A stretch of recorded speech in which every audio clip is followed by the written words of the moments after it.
من فيض مولانا الغفور قرآن رب العالمين جاء لنا نبراس نور فيه السعادة واليقين أسمى المعاني في السطور نسمو بها دنيا ودين نلقى الشفاعة في النشور بدلائل النور المبين في حفظه تحلو الأمور ما خاب من يرجو المعين نلقى الشفاعة في النشور بدلائل النور المبين بدلائل النور المبين.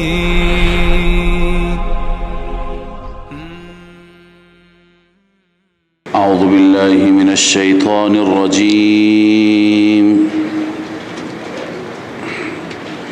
بسم الله الرحمن الرحيم.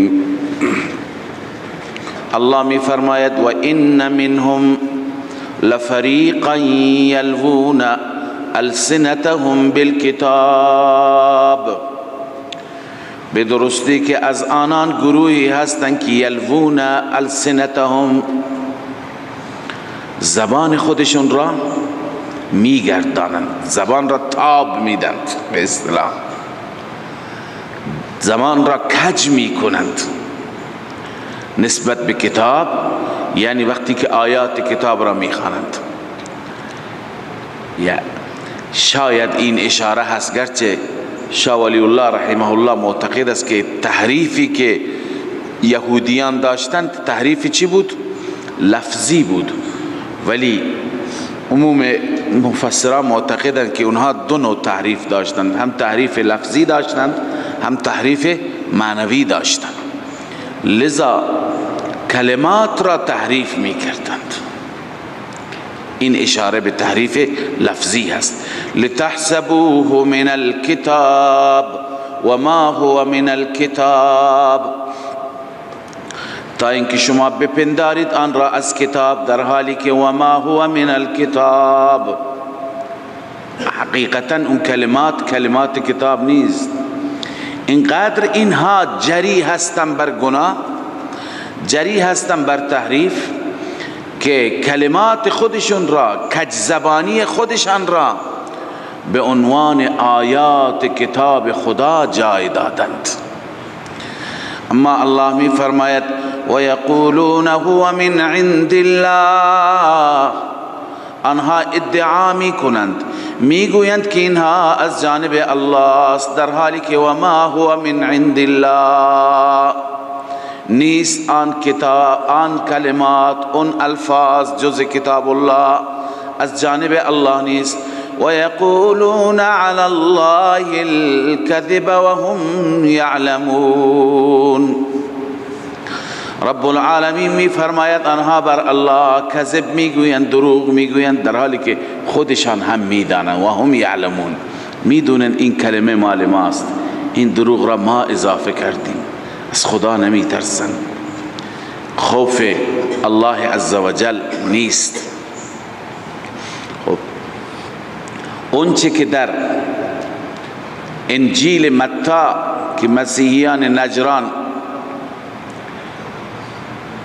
ادعا می کردن که خود حضرت عیسی به ما دستور داده که من را رب بگیرید، چون بحث مسیحیان نجران بود، منو به عنوان معبود فریاد بزنید، از من بخواهید. الله تعالی می فرماید که اون آیات هم از همین قبیل بودند، یعنی آیات را علماء محرف، تحریف کننده از خود درست می کردند و به عیسی علیه السلام نسبت می دادند. و الا الله می فرماید که کجا پیغمبر، اون انسانی که خدا بهش کتاب بده، اون انسانی که خدا بهش نبوت بده، بهش فهم و فراست بده، آیا به مردم میگوید که بیایید مرا پرستش بکنید؟ بعید است، امکان ندارد. خب پس اون چی که در تورات در انجیل است چیه؟ الله می فرماید که اینها را همین نوع علماء دین فروش چی کرده بودند؟ در انجیل اضافه کرده بودند. اینجا عبارت علامه خازن هست که ان نصارى نجران كانوا یقولون، نصارای نجران، مسیحیان نجران که برای مبارزه و برای مناظره خدمت رسول الله صلی الله علیه و سلم آمده بودند، می گفتند که ان عیسی امرهم ان یتخذوه ربا، عیسی ما را دستور داده که ما عیسی را رب خودمون انتخاب کنیم. فقال تعالی ردا علیه ما کان لبشر، تفسیر خازن. خداوند این آیه ما کان لبشر را به عنوان رد و پاسخ اونها بیان فرمود. الله می فرماید ما کان لبشر ان یؤتیه الله الكتاب والحکم والنبوة، سزاوار نیست، لایق نیست برای هیچ بشری. بنویسید جواب شبهه افترا بر انبیا.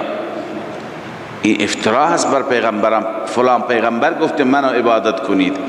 الله می فرماید سزاوار نیست برای هیچ بشری ان یؤتیه الله الکتاب، اینکه خدا به او کتاب بده، والحکم حکم بهش بده یعنی فهم بده یا قدرت بده، و النبوة و همچنین پیامبری و نبوت برایش بده.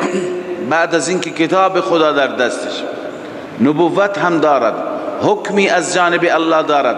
ثم یقول للناس كونوا عبادا لی من دون الله، سپس بگوید برای مردم که بندگان من باشی بغیر از الله. بیاید این پیغمبر به مردم بگوید بیا مرا پرستش کنید. اونو الله فرستاده که یکتا پرستی را در میان مردم رواج بده، مردم را یکتا پرست بگرداند، موحد بگرداند. او می آید به سوی عبادت خودش دعوت می دهد؟ هرگز نه. برای هیچ بشری این سزاوار نیست، بلکه اون که می آید چگونه دعوت می دهد؟ ولكن كونوا ربانیین، ولكن یقول مقدر است، اما میگوید پیغمبر که بیاد میگوید کونوا ربانیین، شما ربانی باشید، با خدا باشید، شما اهل الله باشید، با خدا باشید، فقط خدا را فریاد بزنید، فقط خدا را سجده و عبادت کنید.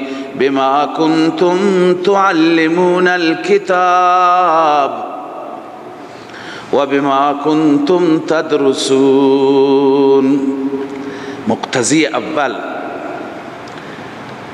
به خاطر اینکه شما کتاب آموزش می دهید و به خاطر اینکه شما کتاب می خوانید، کتاب یاد می گیرید، کتاب یاد می دهید، کتاب می آموزید، کتاب آموزش می دهید. شما بی سواد نیستید، شما جاهل نیستید، شما جنگلی نیستید که هیچی ندونید، شما اهل کتابید، با سواد تحصیل کرده، لذا شما باید یک خدا را بپرستید. ولا یأمرکم ان تتخذوا الملائکه، الله می فرماید شما را امر نمی کند اینکه ملائکه را و نبیین و نبیها را اربابا رب بگیرید، اونها را پرورش دهنده، اونها را معبود، اونها را خدا انتخاب کنید. ایامرکم بالکفر، آیا پیغمبر شما را دستور به کفر می دهد بعد از انتم مسلمون، بعد از اینکه شما مسلمان منقاد مطیع خدا شدید، تسلیم در مقابل الله شدید، شما را پیغمبر به کفر وادار می کند؟ این غیر الله پرستی، این ولو اینکه انبیا پرستی باشد کفر است. پس ببینید از این آیات ما چه نتیجه گرفتیم. امکان داره که عبارتی منسوب باشد به سوی رسول الله صلی الله علیه وسلم، عبارتی منسوب باشد به سوی یکی از صحابه، روایتی منسوب باشد به ائمه. خب مردم را فریب بده که اینها گفتن در فلان حاجات فلان را فریاد بزنید، فلان را بخوانید. وقتی که تورات را، انجیل را تحریف کردند، دست زدند، اونجا هم دین فروشان توانستند که آراء زائغه خودشون را، اهواء خودشان را، خواهشات نفسانی خودشان را پیاده کنند. در کتاب‌های دیگه نمیتوانند.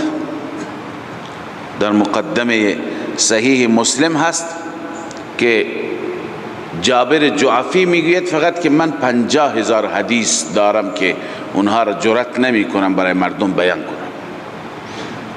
یعنی اینقدر مردم خرافات درست کردند، اینقدر از خود درست کردند و به خور مردم دادند تا اعتقاد مردم را، باور مردم را نسبت به خدا، نسبت به توحید ضعیف بکنند، سست بکنند.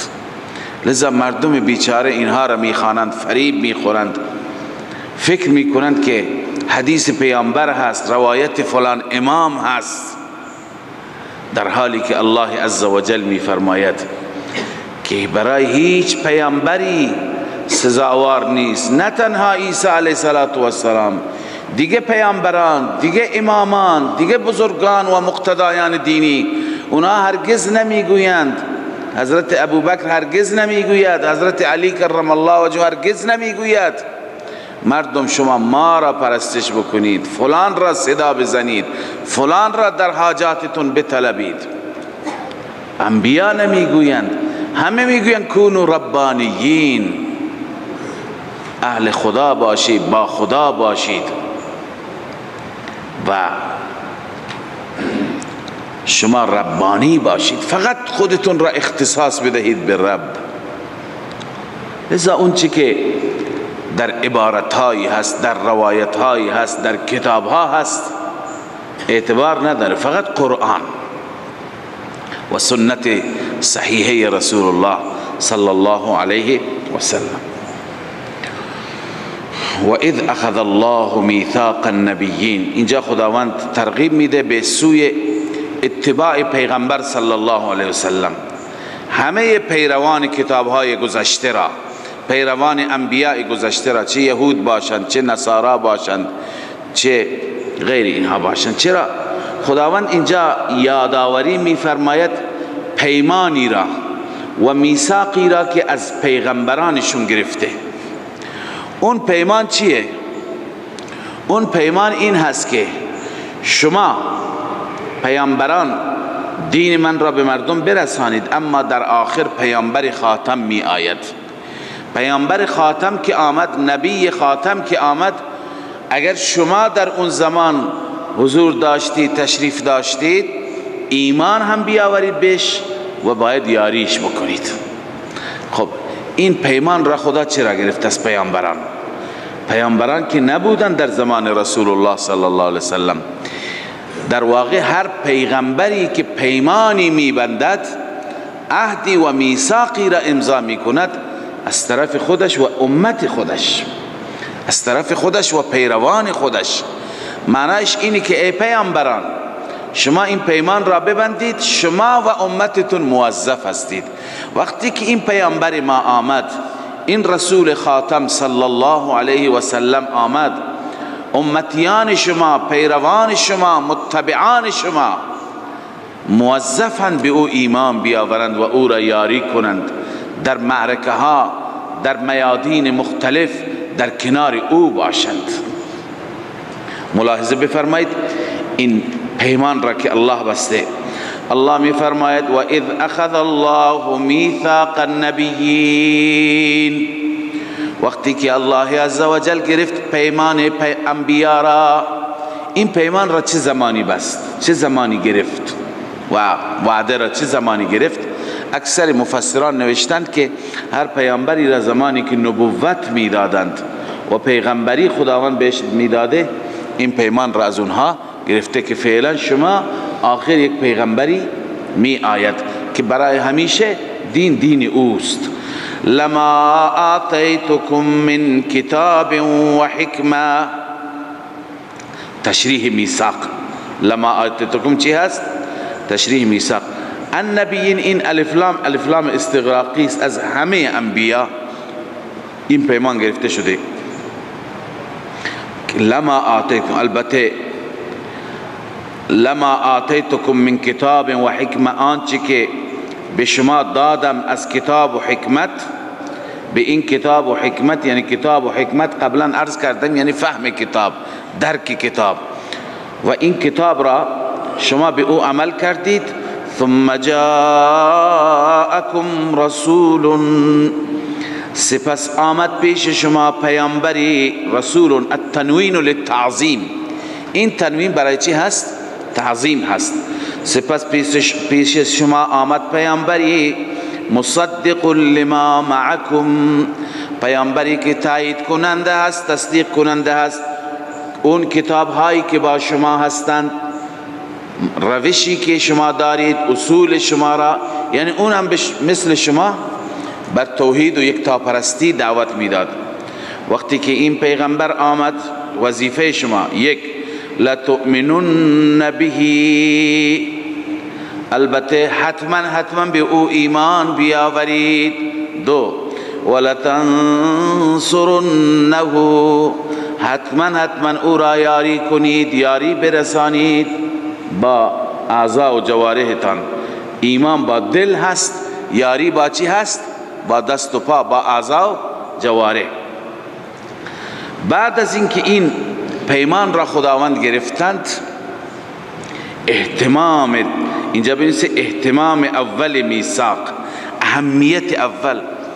شما جای میرید یک قولنامه امضا میکنید، بعضی ها میرن نکاحنامه مینویسند، به خاطر اهمیت که فردا انکار نکند. الان یک بار اون کسی که منشی هست نوشته میخواند، ببین من میخوانم، گوش کن، تمام مفادش را قبول داری؟ بند یک، بند دو، بند سه. بعد آخر می نویسد که برای فلانی در محضر فلانی این مفاد این اقرارنامه خوانده شد، قرائت شد، فلانی قبول کرد. بعدا ازش امضا و انگشت میگیرند، تأکید میکنند، کار را پخته میکنند. این پیمان اینقدر اهمیت دارد که خداوند بعد از اینکه پیمان را گرفته از انبیا سوال میکند. قال اقررتم و اخذتم على ذلكم اصری، آیا اقرار کردید و گرفتید بر این اصری؟ اصری یعنی عهدی، اصری یعنی عهد من را گرفتید. اصری معناه هل اخذتم على ذلك اصری على الامم، والاسر بكسر الهمزه العهد، روح المعانی، والاسر بكسر الهمزه العهد. آیا عهد من را گرفتید؟ عهد می بندید؟ وعده می کنید؟ قالوا اقررنا، جواب انبیا میگه ما اقرار میکنیم، ما به این عهد پایبند خواهیم بود. الله عزوجل میفرماید قال فاشهدوا وانا معكم من الشاهدین. این اهتمام دوم میثاق، خیلی این میثاق مهم است. گواه باشید، من هم با شما گواه هستم. فاشهدوا وانا معكم من الشاهدین یعنی چه؟ بازم امام رازی نوشته یعنی فلیشهد بعضکم علی بعض بالاقرار، با این اقرار بعضی از شما انبیا به بعضی دیگه گواهی بدهید. و انا علی اقرارکم و اشهاد بعضکم علی بعض من الشاهدین، من خدا هم بر اقرار شما که بعضی به بعضی اقرار میکنید و میگویید ما چنان پیمانی بستیم باید از رسول خاتم به ایشون ایمان بیاوریم و ایشون را یاری برسانیم، من خدا هم از شاهدین هستم. خب عرض کردم انبیا که نبودند، این اقرار، این عهدنامه، این میثاق به خاطر کی بود؟ پیروان اون انبیا. یعنی پیروان موسی وقتی که اینجا بودن باید ایمان بیاورن، پیروان عیسی باید ایمان بیاورند، پیروان داوود ایمان بیاورند، پیروان ابراهیم باید ایمان بیاورند، همه پیروان ها باید ایمان بیاورند. الله می فرماید فمن تولا بعد ذلك فاولئک هم الفاسقون. کسی که پشت بدهد بعد از این میثاق، کسی که تولی بکند، اعراض بکند بعد از این میثاق و پیمان، فاولئک هم الفاسقون، ثمره تولی، این انسان ها خارجون از دین هستند. الفسق الخروج عن الدین. خب من اینجا خدمت شما یک مسئله ای را که بظاهر جز موضوع آیه نیست ولی از آیه میشه استنباط کرد خدمت شما بیان میکنم. جای اون موضوع در سوره کهف است ولی چون اینجا این آیه آمده من خدمتتون عرض میکنم. شما وقتی که سوره کهف را بخوانید، داستان موسی و خضر را میخوانید. موسی و خضر رفتند. خب اولا اختلاف هست که آیا خضر پیغمبر هست یا یکی از اولیاء هست. بیشتر مفسران معتقدند که خضر نبی، خضر پیغمبر است، اما بعضی معتقد هستند به حیات خضر علیه السلام. آیا خضر پیغمبر زنده هست هنوز؟ آیا الیاس پیغمبر زنده هست؟ چون در بعضی کتاب ها نوشته که خضر هنوز زنده هست و الیاس پیغمبر هم هنوز زنده هست.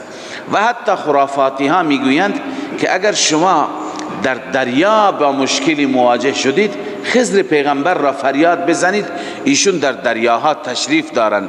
و اگر در بیابانها و در جنگلها شما با مشکلی مواجه شدید، الیاس پیغمبر را صدا بزنید، ایشون هم تشریف دارند. خب این که اهل خرافه این را میگویند، اهل بدعت و شرک این را میگویند، خب این را علماء ما قبول ندارند.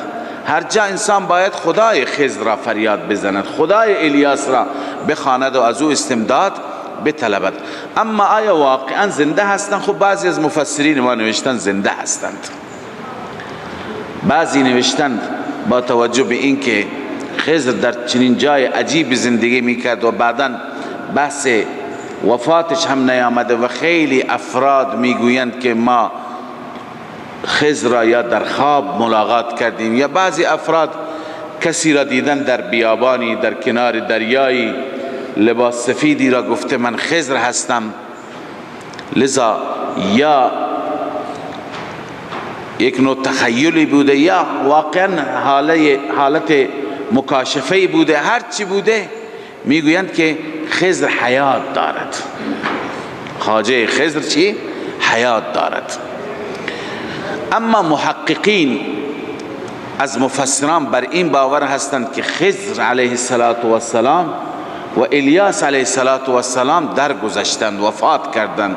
همه پیغمبران وفات کردند جز سیدنا عیسی علیه السلام که اون وقت وفاتش هر وقتی که برسد ایشون هم وفات میکنند. خب الان در این آیه استدلال ما از کجاست؟ استدلال از اینجاست که اگر خضر و الیاس به عنوان دو تا پیغمبر زنده بوده، خداوند از همه انبیا پیمان گرفته، میثاق گرفته که هرگاهی که پیامبر خاتم آمد وظیفه شما هست به او ایمان بیاورید، او را نصرت بکنید. لتؤمنن به ولتنصرنه، باید یاریش کنید. اگر واقعا این بزرگواران زنده بودند باید این به این وظیفه خودشون عمل میکردن، می آمدند خدمت رسول الله، هم ایمان می آوردند و هم در جنگ های بدر و احد و خندق و احزاب و تمام جنگ ها باید در کنار رسول الله می بودند. این وظیفه هست، این پیمانی هست، بر این پیمان تاکید هم شده. چرا نیامدند؟ ازا معلوم میشه که این گفته و این باور درستی نیست، گفته درستی نیست، این اساسا اشتباه است. از این آیات ما استنباط میگیریم. اما عیسی علیه السلام، شما میگویید عیسی علیه السلام در این دنیا نبودند، عیسی علیه السلام در آسمان ها وقتی که به این دنیا تشریف بیارد در آخر زمان، عیسی علیه السلام به کتاب قرآن عمل می کند، به شریعت محمدیه علی صاحبها الفتحیه عمل می کند، جهاد می کند، یاور دین میشه، ناصر دین میشه. عیسی علیه السلام به وظیفه خودش باید عمل بکند. لتؤمنن به ولتنصرنه. پس چنین چیزی در رابطه با خضر و الیاس که در دنیا هستند، در دریاها و در بیابانها هستند، وجود ندارد، اما بیشتر انشاءالله در سوره کهف. الله می فرماید فمن تولا بعد ذلك فاولئک هم الفاسقون. کسی که تولی و اعراض بکند اینا جزء فاسقان. افغیر دین الله یبغون وله اسلم. اکنون خداوند می فرماید بعد از اینکه این دین آخر آمده، دینی که مبرهن است با دلائل و حجج قویه، این دین آمده، غیر از این دین چی می خواهند؟ غیر از این دین چی می طلبند؟ در حالی که همه عالم در مقابل الله تسلیم است، همه منقاد است، طوعا و کرها، و خوشی و ناخوشی. چرا اینها تسلیم نمی شوند؟ الله می فرماید افغیر دین الله یبغون. آیا غیر از دین خدا اینها می طلبند؟ وله اسلم من فی السماوات والارض.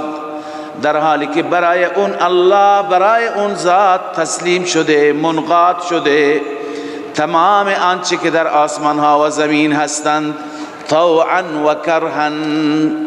طوعا و کرها، طوعا مثل مسلمانان با خوشی، با رضایت، و کرها یعنی منقاد هستند، مطیع هستند طبعا، چه بخوان چه نخوان، مثل بقیه خلائق، جمادات، عرض کنم جواهر، نباتات، اشجار، همه، خورشید و ما، همه اینها دستور الله را اطاعت می کنند. و الیه یرجعون، به سوی او فقط برگردانده می شود همه و همه. پس چرا همه منقاد، همه تسلیم، اما یهودیان تسلیم نمی شوند، مسیحیان تسلیم نمی شوند؟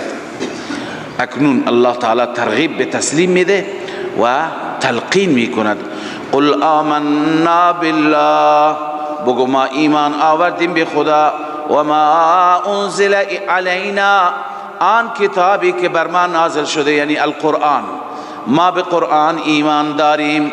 و ما انزل علی ابراهیم، آنچه که بر ابراهیم نازل شده، فرود آمده، و اسماعیل بر اسماعیل، و اسحاق، و آنچه که بر اسحاق، و یعقوب، و الاسباط، اولاد یعقوب، تمام انبیاء بنی اسرائیل.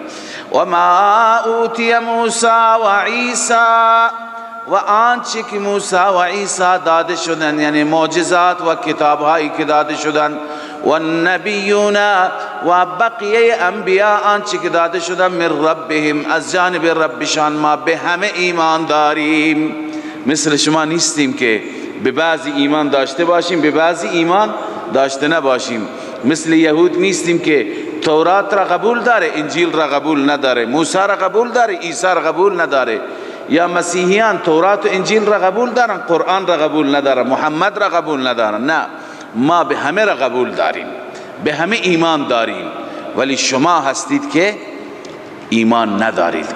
خب ببینید، وقتی که اسحاق و یعقوب و اسباط گفت، یعقوب، موسی و عیسی هم جز اولاد هستند، اما چرا ذکرشون کرد به صورت ویژه، به صورت خاص؟ چون روی سخن اینجا باقی هست با پیروان موسی و عیسی، با یهودیان و مسیحیان است. لذا الله می فرماید که اینها را بگو که ما به همه ایمان داریم. لا نفرق بین احد منهم، ما بین هیچ یک از اینها جدایی نمی کنیم، تفریق نمی کنیم. چطور تفریق نمی کنیم؟ شما میگویید که محمد صلی الله علیه و سلم افضل است، امام الانبیاء است، سید المرسلین است، آقای تمام پیغمبران است. تفریق جدایی هست، یکی بهتره، یکی به هر حال از اون پایین تره.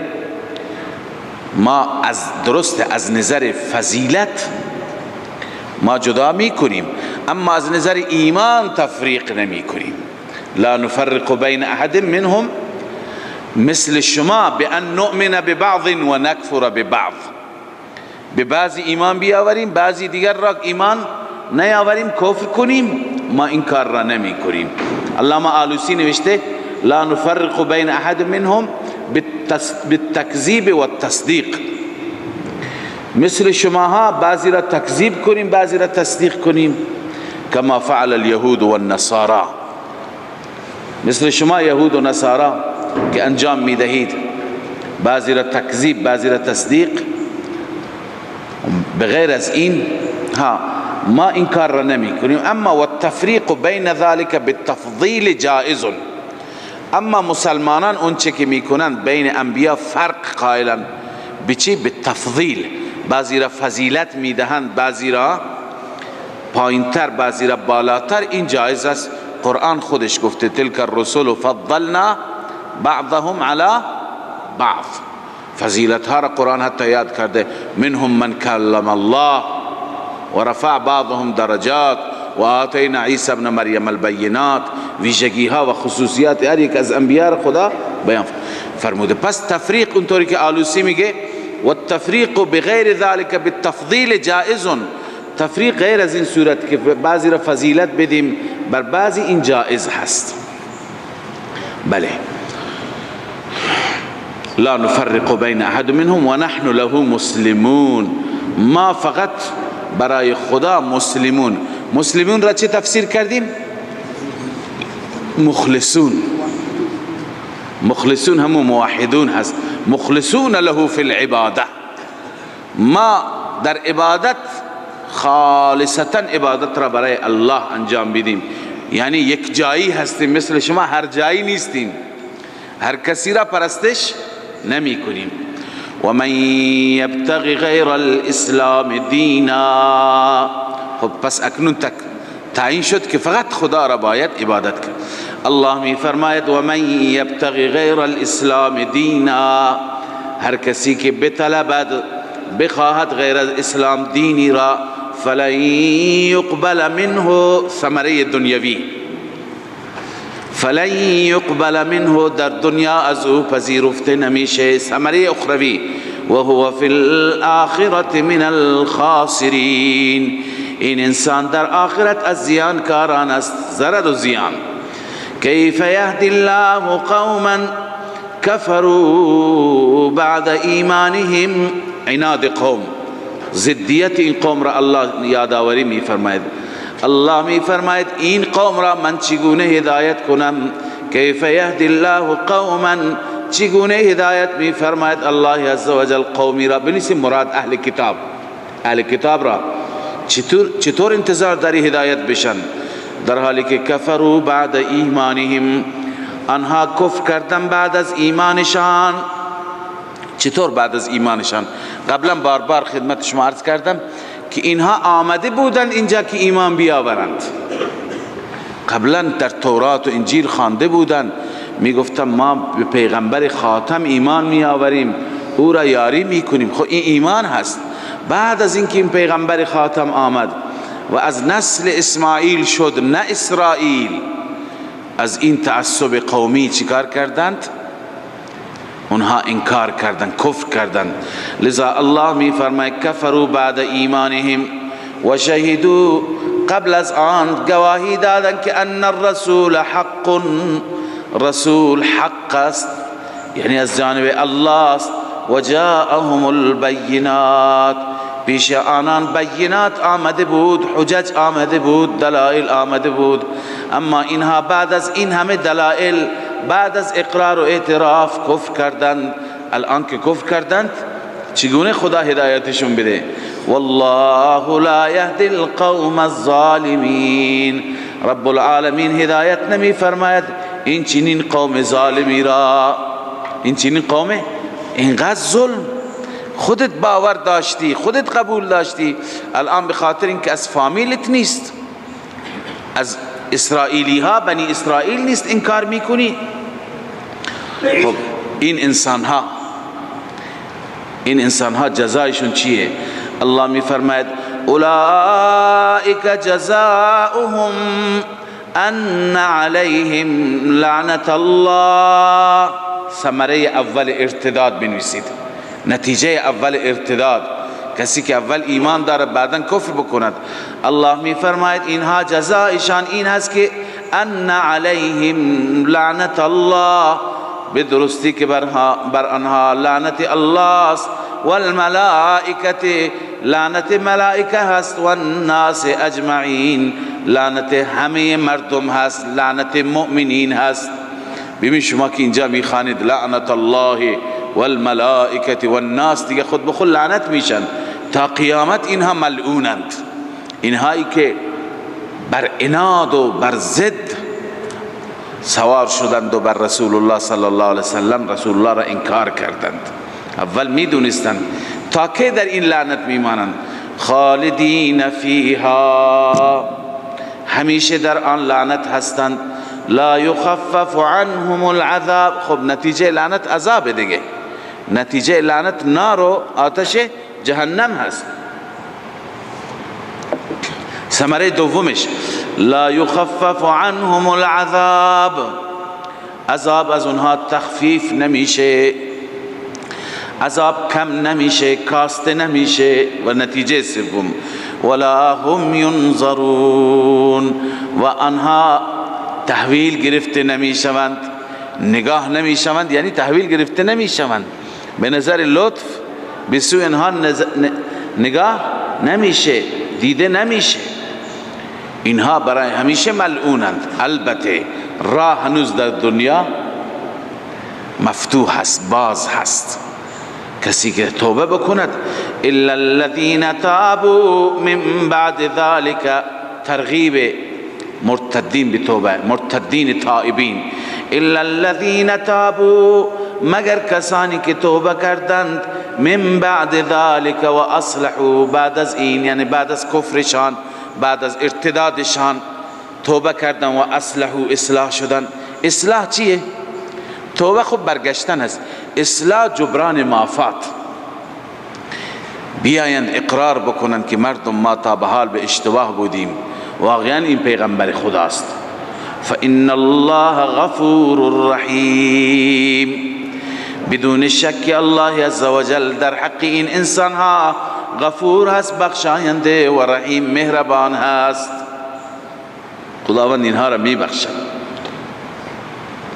ان الذين كفروا بعد ایمانهم، باز هم تخویف اخروی برای معاندین، برای کسانی که این توبه برای کسانی بود که از ارتداد برگشتند. اکنون کسانی که ارتداد را ادامه دادند، ثم ازدادوا کفرا، کفرشون بیشتر شد روز به روز، عنادشون بیشتر شد. نتیجه اونها الله می فرماید ان الذين كفروا بعد ایمانهم، بدون شک کسانی که کفر کردن بعد از ایمانشان، ثم ازدادوا کفرا، ثم ازدادوا کفرا، سپس کفرشان اضافه شد. کفرشان چی شد؟ اضافه شد، یعنی کفر بر کفر، انکار بر انکار، یعنی جدال بالباطل. چیه؟ جدال بالباطل، یعنی بر پیغمبر کفر کرده، الان دلائل دروغین و قصه ها و افسانه های دروغینی ایجاد کرده، میخواد بگه که اصلا پیغمبر نیست. این انسان ها لن تقبل توبتهم، ثمره دنیوی، هرگز توبهشان قبول نمیشه، هرگز توبهشان قبول نمیشه. و اولئک هم الضالون، اینها گمراهان است. ببینید اینجا با اشکال ما مواجه شدیم. خداوند میفرماید که هرگز توبهشون قبول نمیشه، در حالی که قرآن از اول تا آخر ترغیب توبه میده. ترغیب توبه هست یا نیست؟ بزرگترین مشرک اگر توبه بکنه توبهش قبول میشه. بزرگترین مرتد و منکر اگر توبه بکنه توبهش قبول میشه. پس لن تقبل توبتهم یعنی چی؟ در حالی که رسول الله صلی الله علیه وسلم هم فرموده توبه تا چه زمانی قبول میشه؟ توبت امتی مالم یغرغر، تا غرغره و خرخره، تا اون زمان توبه قبول میشه. ما خواندیم که حتی توبه یأس قبول میشه، توبه بأس قبول نمیشه. انسان وقتی که از زندگی ناامید هست، مریض، میگن سرطان داری، زندانیه، میگن اعدامت میکنیم، این توبه میکنه، یأس از زندگی ناامید شد، این توبه هنوز قبول میشه. فقط وقتی که به اینجا برسه قبول نمیشه. اینا چرا توبهشون قبول نمیشه؟ به این خاطر مفسران بزرگوار اینجا توجیهی نوشتند. من هم اشاره کردم جدال بالباطل یعنی چه؟ یعنی کسانی که جدال بالباطل دارند، یعنی هم مریضیشون لازمی، هم متعدیه، هم خودشون مریضند، هم خودشون گمراهند، هم دیگران را گمراه میکنند، هم ضالند، هم مضل هستند. لن تقبل توبتهم یعنی توفیق توبه نصیبشون نمیشه. نه اینکه اگر بیان توبه بکنن توبهشون قبول نمیشه. یعنی اینها صم بکمون هستن. بل طبع الله علی قلوبهم فهم لا یؤمنون. این معنیش هست. خدا دل را چنان مهری زده که ایمان نمی آورد. لهم قلوب لا یفقهون بها ولهم اعین لا یبصرون بها ولهم آذان لا یسمعون بها اولئک کالانعام بل هم اضل اولئک هم الغافلون. به این معنی هست که لن تقبل توبتهم یعنی هرگز توفیق توبه نمیشه که پذیرفته بشه. به این معنی نیست که واقعا اگر آمد و افتاد و خدایا بس غلط کردم خدا قبول نکنه. نه خیر، خدای عزوجل میگه که لا تقنطوا من رحمت الله، بار بار میگه توبوا الی الله جمیعا. پس این لن تقبل توبتهم اگر میخواهیم با تمام قرآن تطبیق داشته باشه باید معنیش کنیم چی؟ توفیق توبهشون نمیشه. و اولئک هم الضالون. این انسان ها گمراهانند، اینها گمراهانند. خب اما یک توبه دیگری هست که قبول نمیشه، اون توبه آخرت هست. اونجا چون جای توبه نیست، جای توبه دنیا هست. اونجا نه توبه قبول میشه نه چیزی دیگر. الله می فرماید ان الذين كفروا وماتوا وهم كفار. بدون شک کسانی که کفر کردند و مردند و هم کفار، آنها در حالی که کفار یعنی مرگشون در حالت چی شد؟ کفر. خب الان آمده به میدان محشر به بارگاه الله، میدونه که داره به جهنم میره، میخواد فدیه بده، میخواد رشوه بده. بالفرض، این بالفرض و المحال است. اونجا که ارسونم کرشی هم ندارد، اما اگر داشته باشد الله میفرماید به اندازه پری زمین طلا داشته باشد. فلن يقبل من احدهم ملء الارض ذهبا. هرگز هرگز قبول نمیشه از هیچ کسی آنها، از احدی از آنها، ملء الارض ذهبا به اندازه پری زمین طلا قبول نمیشه. ولو افتدا به، گرچه آنها را فدیه بده. اولئک لهم عذاب علیم. این انسان ها، این افراد، این گروه برایشان عذاب دردناک است.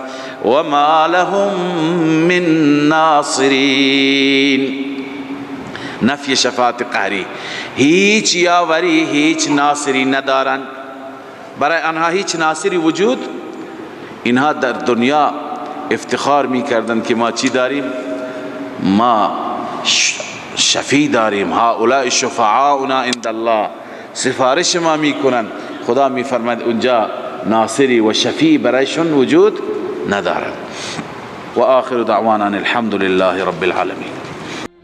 من فيض مولانا الغفور قرآن رب العالمين جاء لنا نبراس نور فيه السعادة واليقين أسمى المعاني في السطور، نسمو بها دنيا ودين، نلقى الشفاعة في النشور بدلائل النور المبين، في حفظه تحلو الأمور، ما خاب من يرجو المعين، نلقى الشفاعة في النشور بدلائل النور المبين، بدلائل النور المبين.